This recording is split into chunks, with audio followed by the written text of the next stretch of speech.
TMR ही असल diet है, उसका एडवांटेज ज़्यादा हो सकता है। फार्मर अपने पास साइलेज और ड्राई रफेज का बंदोबस्त करे।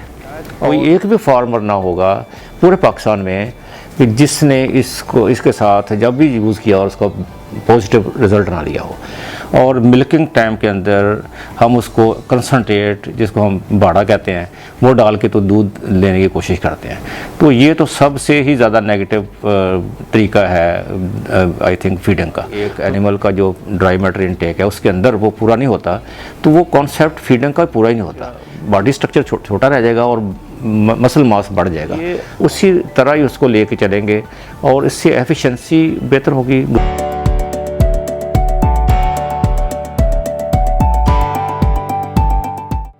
बिस्मिल्लाहिर्रहमानिर्रहीम। समेडा के dairy life stock farm efficiency programme के तहत आज के मौजू गर्मियों में डेयरी की गायों में टोटल मिक्स राशन की इफादियत के मौजू पर बातचीत के लिए डॉक्टर मोहम्मद अत्तर को दावत दी गई है।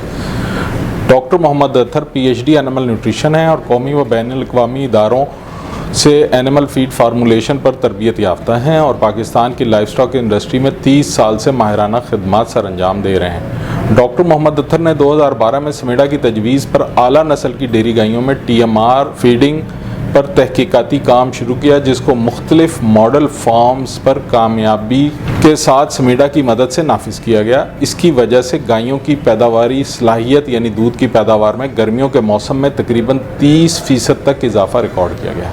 सबसे पहले तो मैं समेडा का बहुत मशकूर हूँ कि उन्होंने फार्मर की अवेयरनेस के लिए इस तरह की डिस्कशंस का इनकाद किया होता है या करते हैं, ताकि वो एक नॉलेज जो है इम्पार्ट कर सकें फार्मर को, कि वो अपने फार्मों पे जानवरों की परफॉर्मेंस को बेहतर कर सकें और एफिशिएंट हों।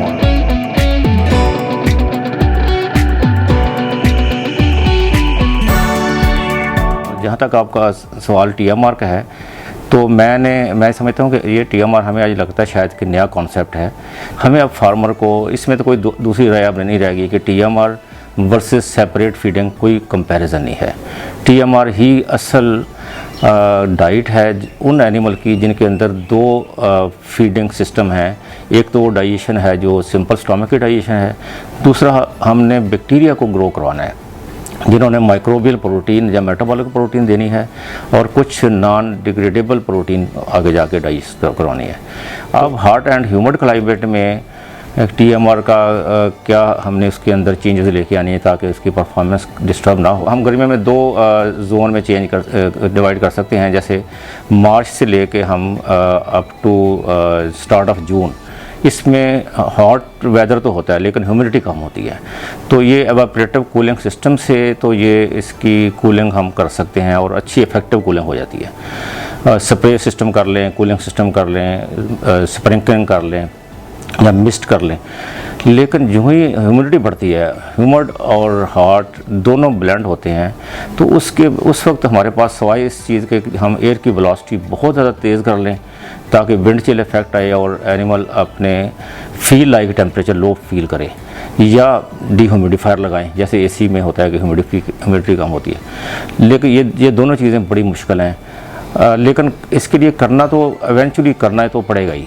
हमें हाई वेलोसिटी पे ले जाना पड़ेगा, क्योंकि फीड एक जानवर को हम लाइक धूप में खड़ा कर लें और हम कहें कि फीड के ज़रिए हम उसको ठीक कर लेंगे, तो ऐसा मुमकिन नहीं है। तो फीड बिल्कुल उसमें भी चेंजेस करने चाहिए हमें हॉट एंड ह्यूमिड क्लाइमेट में, लेकिन असल काम थर्मो न्यूट्रल जोन पे एनिमल को लाना पड़ेगा ताकि कंटिन्यूस स्ट्रेस ना हो उसके ऊपर। अब अगर हम बात करेंगे स्ट्रेस के साथ होता क्या है, तो दो तरह के स्ट्रेसेस आते हैं। एक तो फिज़िकल चेंजेस उसके अंदर आती हैं कि एक एनिमल का बॉडी टेम्परेचर जनरली 101 फ़ारेनहाइट से बढ़ के 102.5 तक चला जाता है। सेकेंडली वो एनिमल पेंटिंग करता है, उसकी रेस्पिरेशन बहुत तेज़ हो जाती है जो 20-25 से बढ़ के 80 ब्रेथ पर मिनट तक चली जाती है, और उससे क्या होता है कि एनिमल की रूमिनेशन डिस्टर्ब हो जाती है और उसकी कार्बन डाइऑक्साइड बहुत ज़्यादा रिलीज़ होती है। एनिमल ज़्यादा स्टैंडिंग पोजीशन में रहता है, नेगेटिव एनर्जी बैलेंस पे चला जाता है, और इसके साथ उसकी जो इनटेक वो डिस्टर्ब होती है, और इनटेक डिस्टर्ब होती है तो ऑब्वियसली मिल्क प्रोडक्शन हो गई। तो ये है फिज़िकल चेंजेस।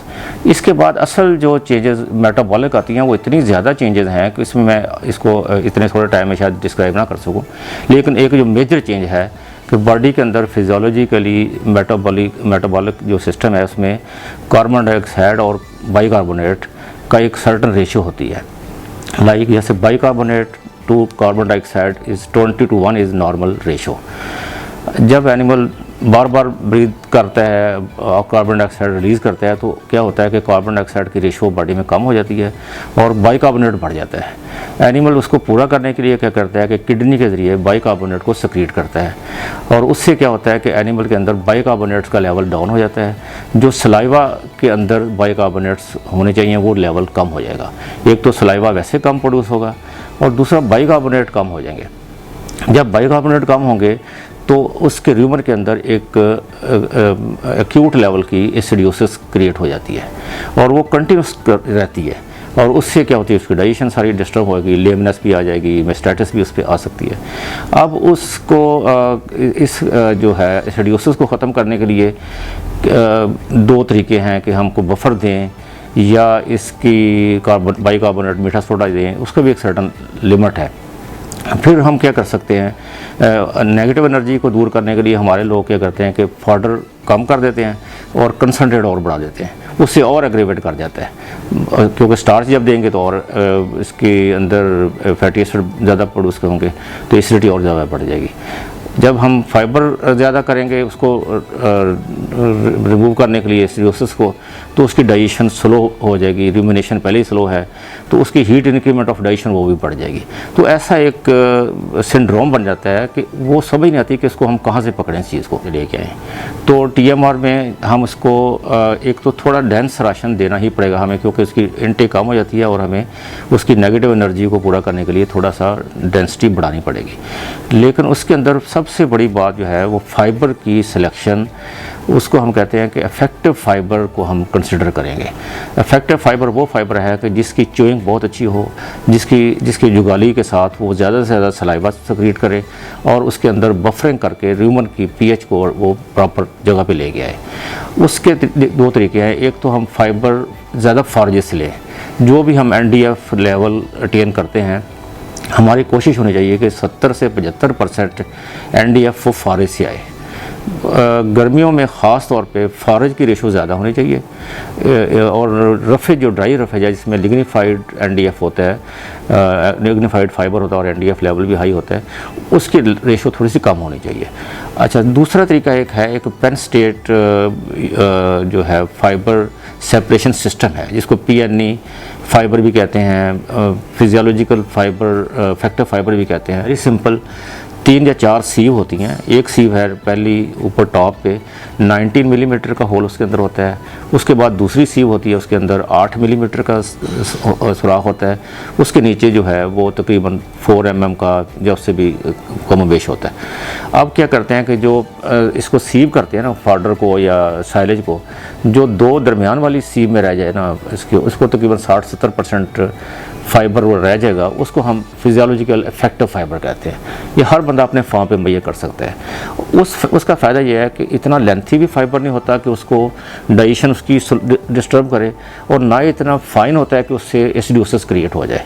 तो ये इफेक्टिव फाइबर हो गया नंबर 1। दूसरा मैं फिर वो एक हमारा पानी को हम चूँकि न्यूट्रन नहीं समझते, लेकिन जब गर्मी होती है तो ठंडा ताज़ा और जो है चिल्ड वाटर वो भी उसका टेम्परेचर डाउन करने में मदद करता है, उसकी डाइजेशन बेहतर करता है। फिर उसके बाद हम चले जाते हैं कि एनर्जी पूरी करने के लिए फ़ैट की यूज़ को भी रिकमेंड करते हैं, लेकिन अगर हम फ़ैट वैसे डालेंगे वो डाइजेशन को डिस्टर्ब करती है। तो इसके लिए फिर बेहतर है कि हम ऐसे ऑयल सीड इस्तेमाल करें जो जैसे cotton seed as a whole इस्तेमाल करें, सनफ्लावर का फुल फैट इस्तेमाल करें, सोयाबीन को फुल फैट के फॉर्म में इस्तेमाल करें। फिर उसके बाद जो इलेक्ट्रोलाइट है ख़ास तौर पे इसका 2 पोर्शन होते हैं। एक कैटायन पोर्शन है जिसको पॉजिटिव पार्ट कहते हैं, एक एनायन पोर्शन है। सोडियम पोटाशियम कैल्शियम और मैग्नीशियम ये कैटायन की ग्रुप में आते हैं, और क्लोराइड जो है ये आयन है, उसमें सल्फेट भी आ जाता है। तो कैटायन का रेशो बढ़ानी चाहिए इसमें। मतलब आम तौर पे जो अगर हम इसको डी कैड कहें या इलेक्ट्रोलाइट बैलेंस पर केजी ऑफ डाइट कहें, वो 300 से 320 जो है इलेक्ट्रोलाइट बैलेंस जो है कैटायन वो पर केजी ऑफ डाइट पे ले जाएं, तो उसमें सोडियम, पोटाशियम और मैग्नीशियम ये तीनों इन्हांस करने पड़ेंगे। पोटाशियम फॉर एग्जांपल 1.4 तक हम ले जाएं मैक्सिमम, सोडियम 0.3 से 0.35% तक ले जाएं, इस तरह मैग्नीशियम भी 0.35 तक पर केजी ऑफ ड्राई मैटर हम इसको लेके जाते हैं। पोटाशियम की ज़्यादती से इसकी मैग्नीशियम की एब्जॉर्प्शन डिस्टर्ब होती है। तो अगर हम पोटाशियम हमारा बढ़ जाता है, जब बढ़ाते हैं तो मैग्नीशियम हमें लाजमी बढ़ाना चाहिए। और मैग्नीशियम की मेरी ज़ाती राय है कि मैग्नीशियम ऑक्साइड की फॉर्म में हमें देना चाहिए, जो ज़्यादा बेहतर बफरिंग करता है। अच्छा, अब ये क्वेश्चन के TMR कमर्शियल जो है मैन्युफैक्चरर से लेना चाहिए या अपना बनाना चाहिए।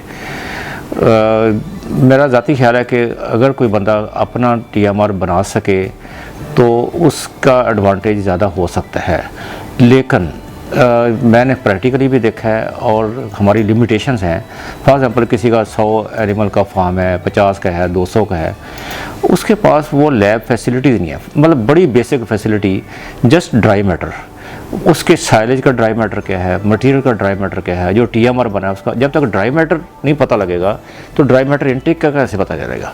फार्मर अपने पास साइलेज और ड्राई रफेज का बंदोबस्त करे और फीड मिल वाले के पास आए, उसको कहिए कि ये 2 चीज़ें मेरे पास हैं, मुझे ऐसा कस्टमाइज्ड मिक्सचर बना के दे दो जिसके अंदर प्रोटीन सोर्सेज हों, एनर्जी सोर्सेज की जैसे कॉर्न ग्राइंडेड फॉर्म में हो, और मिनरल मिक्सचर हो, बाईपास फैट हो, टॉक्सिन बाइंडर हो, एवरीथिंग उसके अंदर हो, और वो बता दे कि आपके पास जो चीज़ें हैं उसको ब्लेंड करके इतना पोर्शन आप अपनी तरफ से मिक्स कर लें, और इतना फॉर एग्जाम्पल 60% वो कहेगी आप फॉरेज और ड्राई रफेज ले लें, और 40% इसके अंदर ये मिक्सर डाल लें, और TMR तैयार हो जाएगा।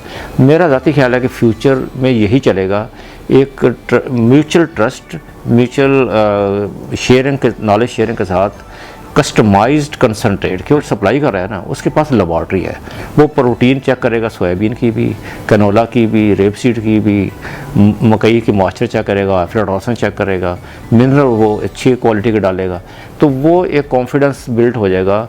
और आसानी बड़ी है कि जो ड्राई फार्म में मटेरियल लेके जाना वो उसका किराया थोड़ा है और पोर्शन भी थोड़ा है, जो साइलेज और बाकी रफेज वगैरह है जिसकी बल्क डेंसिटी बहुत थोड़ी है, जैसे तूड़ी को उठा के लेके जाना उसका किराया भरने के बजाय वो फार्म पे ही हो मौजूद, तो ये सारी चीज़ें ब्लेंड होकर एक फार्म पे अगर शुरू हो जाए तो मेरा ज़ाती ख्याल है कि ये SMIDA भी अगर इसके अंदर कोई 1-2 इनिशिएटिव ले तो ये आपस में मिल के एक शेयरिंग करके नॉलेज की customised formula of concentrate mash form में हो, और आगे वो फॉरेज और रफेज वो खुद मैनेज करें, तो ये शायद फ्यूचर में चलने वाला काम है।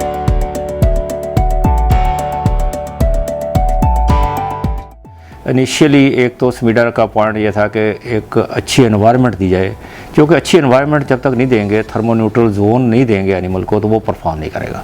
उस बेस में मैं नहीं चाहता कि उसका शेड कंट्रोल हो, सेमी कंट्रोल हो, पार्शियल कंट्रोल हो, हमें उससे गर्ज नहीं है।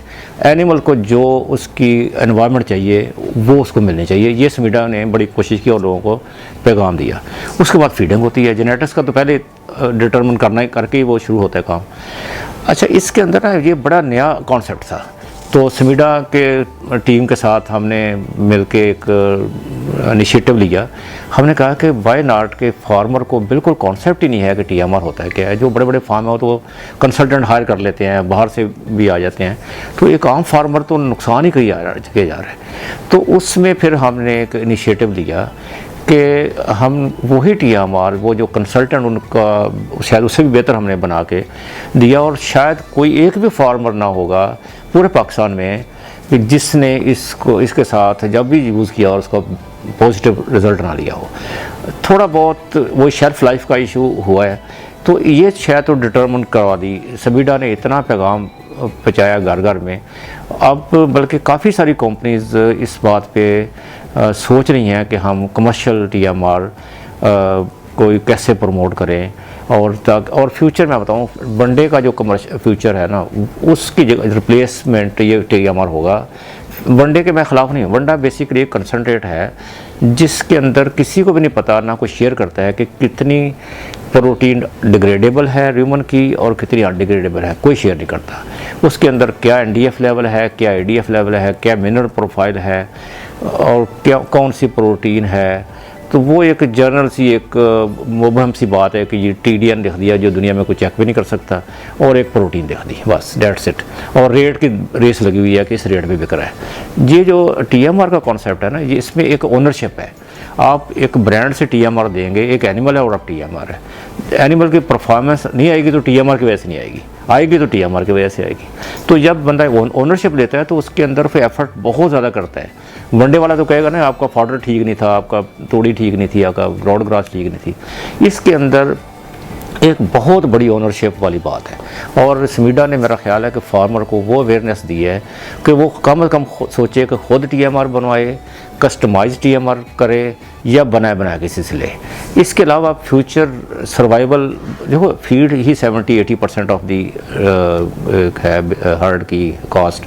तो फीड अगर आपकी ऐसी हो जो एफिशिएंट हो, प्रॉपर डाइजेस्टिबल हो, और उसके सारे प्रॉब्लम फीड से जो फीड के रिलेटेड हैं वो दूर होंगे, तो मेरा ज़ाती ख्याल है कि स्मीडा ने पैगाम तो दे दिया। अब उसको कैसे आगे और कर लें कि इम्प्लीमेंट करवाना है फार्म लेवल पे, कोई मशीनरी छोटे हम TMR मशीनें इंट्रोड्यूस करवाएं, उसके जो फॉडर के एनालिसिस के कोई शायद हम NIR, मैं बल्कि कहता हूँ अगर हम कर लें NIR को ऐसा सिस्टम करें कि उसका डाटा शेयरिंग कर दें, फार्मर उसके अंदर एक मटेरियल डालेगा तो उसको उसका रिज़ल्ट आ जाएगा। तो वो इस तरह की कॉन्सेप्ट अब देने की ज़रूरत है कि फार्मर को अवेयरनेस हो और उसकी मशीनरी और मटेरियल और हर चीज़ उसके साथ।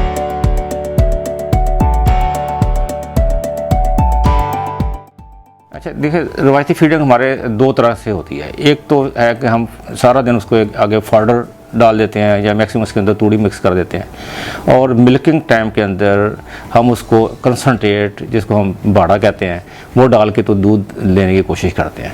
तो ये तो सबसे ही ज़्यादा नेगेटिव तरीका है आई थिंक फीडिंग का।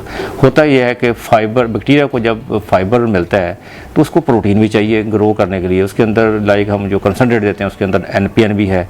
तो बैक्टीरियल ग्रोथ के लिए दोनों कार्बन स्केलेटन भी चाहिए उसको, और नाइट्रोजन भी चाहिए, और फास्फोरस भी, मिनरल भी, हर चीज़। ये बेसिकली 60-70% प्रोटीन तो हम रूमिनेंट को बैक्टीरियल प्रोटीन दे रहे हैं। तो हमने बैक्टीरिया मल्टीप्लाई नहीं किया, जस्ट फाइबर के ऊपर उनको ग्रो करने दिया। जो वो ग्रो कर नहीं सके, जब लेग फेज़ में चले गए तो हमने कंसनट्रेट डाल दिया। जब कंसनट्रेट डाला तो वो इतनी तेज़ी से उसकी डाइजेशन हुई कि वो एक सर्टन टाइम के लिए pH बहुत एसिडिक चली गई, फिर वो डिस्टर्ब हुआ और फिर वापस आ गई। तो इससे वेस्टेज ऑफ न्यूट्रेंट है, इसमें कोई राय नहीं है कि TMR का इसके साथ कोई मुकाबला नहीं। अच्छा, दूसरा हमारा एक तरीकाकार क्या है कि हम क्या करते हैं कि जो कंसनट्रेट मार्केट में बने हुए मिलते हैं, जिसको हम वंडा कहते हैं, उसको हम फॉडर, ग्रीन फॉडर और रफेज के अंदर मिक्स कर लेते हैं, और हम समझते हैं TMR बन गया।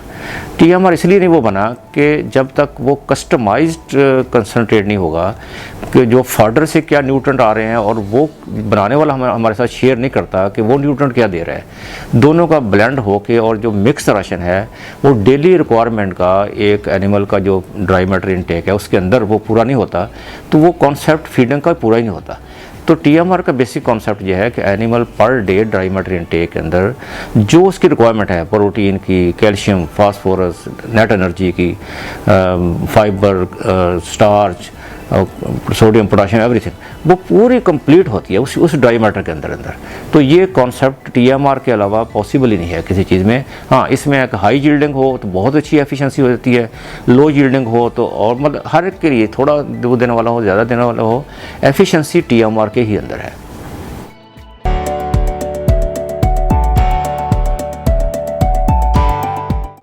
अच्छा देखिए, रवायती फीडिंग हमारे दो तरह से होती है। एक तो है कि हम सारा दिन उसको आगे फॉडर डाल देते हैं या मैक्सिमम उसके अंदर तूड़ी मिक्स कर देते हैं, और मिल्किंग टाइम के अंदर हम उसको कंसनट्रेट, जिसको हम बाड़ा कहते हैं, वो डाल के तो दूध लेने की कोशिश करते हैं। तो ये तो सबसे ही ज़्यादा नेगेटिव तरीका है आई थिंक फीडिंग का।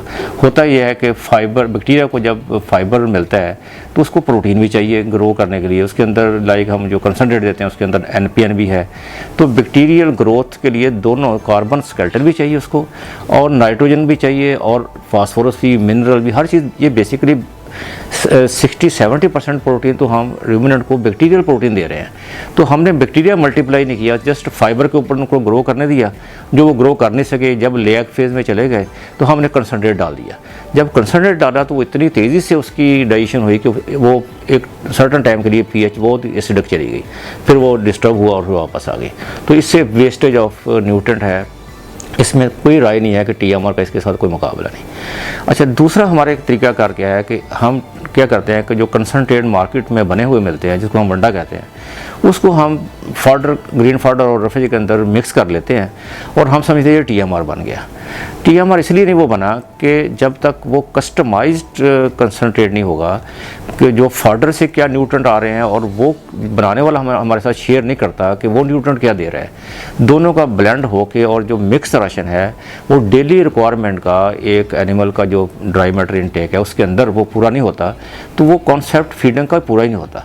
तो TMR का बेसिक कॉन्सेप्ट यह है कि animal per day dry matter intake के अंदर जो उसकी रिक्वायरमेंट है, प्रोटीन की, कैल्शियम, फास्फोरस, नेट एनर्जी की, fibre, starch, sodium, potassium, everything, वो पूरी कंप्लीट होती है उस ड्राई मैटर के अंदर। तो ये कॉन्सेप्ट TMR के अलावा पॉसिबल ही नहीं है किसी चीज़ में। हाँ, इसमें एक हाई यील्डिंग हो तो बहुत अच्छी एफिशिएंसी हो जाती है, लो यील्डिंग हो तो, और मतलब हर एक के लिए थोड़ा दूध देने वाला हो, ज़्यादा देने वाला हो, एफिशिएंसी TMR के ही अंदर है।